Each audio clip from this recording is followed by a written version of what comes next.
আসসালামু আলাইকুম। এটিএন বাংলার সংবাদে সবাইকে স্বাগত জানাচ্ছি মার্জিয়া মিরা। কারিগরি শিক্ষা বোর্ড সংস্কার সহ ৬ দফা দাবিতে রাজধানীর তেজগাঁও ৭ রাস্তা অবরোধ করে বিক্ষোভ করছে শিক্ষার্থীরা। তাদের দাবি ২০২১ সালের বিতর্কিত নিয়োগ পাওয়া সব ক্রাফট ইনস্ট্রাক্টরদের কারিগরি অধিদপ্তর এবং সব প্রতিষ্ঠান থেকে দ্রুত স্থানান্তর করতে হবে। একই সাথে ডিপ্লোমা ইঞ্জিনিয়ারিং কোর্স ৪ বছর মেয়াদী ও প্রতি সেমিস্টারের মেয়াদ হতে হবে ৬ মাস। দ্রুত এসব পূরণ করার আহ্বান জানান আন্দোলনকারীরা। দুপুর ১১টার পর থেকে সড়ক বন্ধ করে দেয়ায় মহানগরীর চারপাশে তীব্র যানজট সৃষ্টি হয়েছে। অনেকটি স্থবির হয়ে পড়েছে যান চলাচল।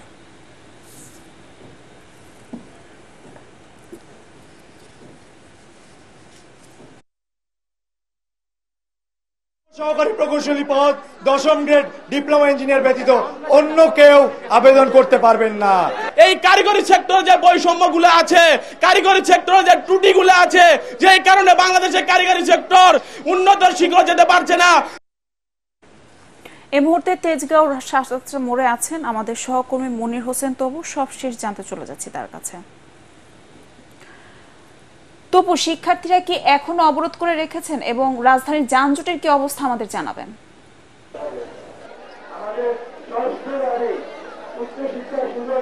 ধন্যবাদ মীরা। আপনাকে জানিয়ে রাখি যে এই যে আজকে যে শিক্ষার্থী যারা রয়েছেন কারিগরি শিক্ষা বোর্ডের, তারা এই ৭ রাস্তার এখানে অবস্থান করছেন। তারা তাদের যে ৬ দফা যে দাবি রয়েছে সেই ৬ দফা দাবি নিয়ে তারা দুপুর ১২টার পর থেকে এই ৭ রাস্তার এখানে অবরোধ করেছেন এবং এখানে যে চারপাশে যে সড়ক রয়েছে সেই সড়কগুলো তারা এরই মধ্যে বন্ধ করে দিয়েছেন। এর ফলে আমরা দেখেছি যে আশপাশে যে সড়ক যেগুলো রয়েছে গুরুত্বপূর্ণ সেই সড়কগুলোতে তীব্র যানজট দেখা দিয়েছে এবং চরম ভোগান্তিদের মধ্যে পড়েছেন।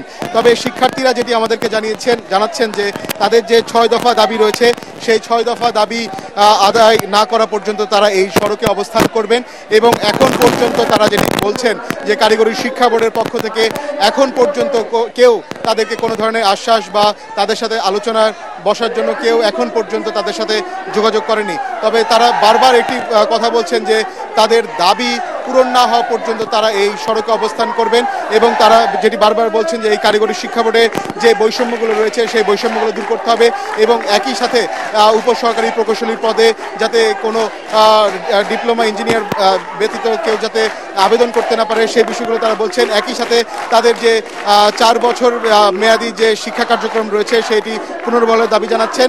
একই সাথে তাদের যে সেমিস্টার প্রথা রয়েছে আগে যেমনটা ছিল ৬ মাসের সেই প্রথা অনুযায়ী যাতে তাদের পরীক্ষা কার্যক্রম অনুষ্ঠিত হয় সেই জন্য তারা এই ৬ দফা দাবিতে রাজপথে নেমেছেন। জি মীরা, এই ছিল আমার কাছে ৭ রাস্তা থেকে সবশেষ খবর। ধন্যবাদ। বৈষম্য বিরোধী ছাত্র আন্দোলনে গুলিতে হতাহতদের তথ্য চেয়ে সারা দেশের জেলা প্রশাসক, সরকারি বেসরকারি হাসপাতাল, কবরস্থান ও শিক্ষা প্রতিষ্ঠান প্রধানের কাছে চিঠি পাঠিয়েছে আন্তর্জাতিক অপরাধ ট্রাইব্যুনালের তদন্ত সংস্থা। দুপুরে ট্রাইব্যুনালের চিফ প্রসিকিউটর তাজুল ইসলাম জানান, তদন্তের অংশ হিসেবে সকল সংবাদ মাধ্যমের কাছে তথ্য ও ভিডিও ফুটেজ চেয়ে চিঠি দেওয়া হয়েছে। চিফ প্রসিকিউটর বলেন, সারা দেশে গণহত্যা হয়েছে, সেজন্য তদন্ত শেষ করতে দিনরাত কাজ করবেন প্রসিকিউটররা। প্রসিকিউশন টিম ও তদন্ত সংস্থায় জনবল বাড়াতে আইন উপদেষ্টার সঙ্গে আলোচনা হয়েছে বলেও জানান তাজুল ইসলাম। জুলাই আগস্টের আন্দোলনের ঘটনায় সারা দেশে যেসব হত্যা মামলা হচ্ছে সেগুলো আন্তর্জাতিক অপরাধ ট্রাইব্যুনালে স্থানান্তর করার কথাও জানান তিনি। দেশের আজকে সকল জেলা প্রশাসক, সকল পুলিশ সুপার, সকল সিভিল সার্জন এদের কাছে চিঠি পাঠাচ্ছি যে আপনাদের কাছে কত আহত এবং নিহতের তালিকা আছে সেগুলো তদন্ত সংস্থার কাছে পাঠানোর জন্য। এছাড়া আমরা সকল মিডিয়া হাউসকে চিঠি দিচ্ছি যে মিডিয়ার কাছে যত অডিও এবং ভিডিও ফুটেজ আছে, প্রিন্ট মিডিয়ার যত রিপোর্ট আছে আপনাদের কাছে সব কিছু আমরা চেয়েছি তদন্ত সংস্থার কাছে, যাতে করে আমরা তদন্ত রিপোর্টের মধ্যে প্রতিফলিত করতে পারি। এর বাইরে আমরা যতগুলো বড় বড় কবরস্থান আছে এই কবরস্থানগুলোতে বিভিন্ন সময়ে যত আপনার লাশ গিয়েছে, যেগুলোকে বেওয়ারিশ লাশ হিসেবে দাফন করা হয়েছে, সেগুলো কতজন কি চিহ্ন তারা রেখেছেন, কোথায় দাফন করা হয়েছে সেগুলোর তথ্য আমরা চেয়েছি। দেশের আরো ২৫ জেলায় নতুন জেলা প্রশাসক নিয়োগ দিয়েছে সরকার। জনপ্রশাসন মন্ত্রণালয় থেকে এ সংক্রান্ত প্রজ্ঞাপন জারি করা হয়েছে। জেলাগুলো হলো ঢাকা, সিলেট, হবিগঞ্জ, ময়মনসিংহ, মাগুরা, রংপুর, গাইবান্ধা, নওগাঁ, নাটোর, কক্সবাজার, চট্টগ্রাম, নোয়াখালী, গাজীপুর, কুমিল্লা, মৌলভীবাজার, খুলনা, গোপালগঞ্জ, ফরিদপুর, শেরপুর, কুষ্টিয়া, ঝিনাইদহ, পাবনা, বগুড়া, জয়পুরহাট ও চাঁদপুর। এর আগে গত 20 আগস্ট এসব জেলার ডিসিকে প্রত্যাহার করে বিভিন্ন মন্ত্রণালয় ও দফতরে বদলি করা হয়।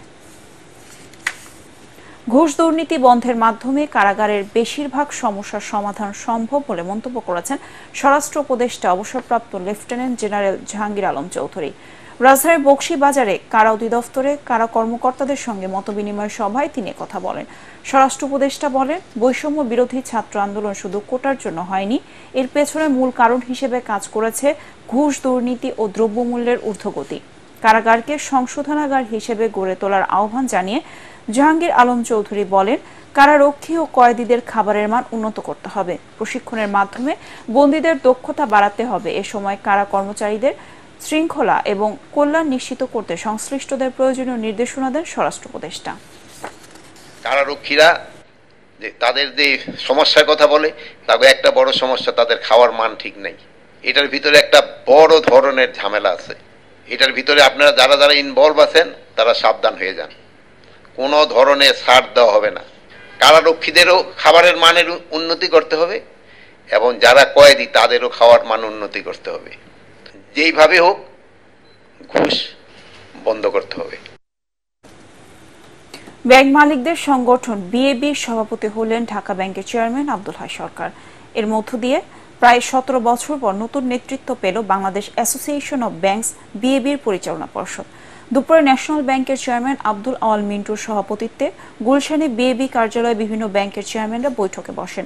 এতে বিএবির সভাপতি এবং সহ সভাপতি নির্বাচন করা হয়। পরে ব্রিফিংয়ে বিএবির নতুন সভাপতি আব্দুল হাই সরকার বলেন, এই সংগঠনকে ফুটবল টুর্নামেন্ট আয়োজন আর প্রধানমন্ত্রীর সঙ্গে চা খাওয়ার বদনাম থেকে বের করার উদ্যোগ নেওয়া হয়েছে। আর্থিক খাতের উন্নতিতে ভূমিকা রেখে দেশ গড়ার যাত্রায় সামিল হওয়ার অঙ্গীকার করেন তিনি।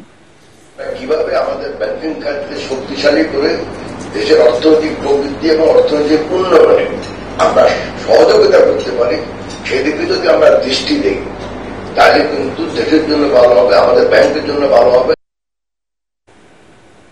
পরবর্তী সংবাদ দেখার আমন্ত্রণ জানিয়ে এখনকার মতো শেষ করছি। এটিএন বাংলা সংবাদ ইউটিউব দেখতে ব্রাউজ করুন youtube/ATN বাংলা নিউজ। ধন্যবাদ সবাইকে।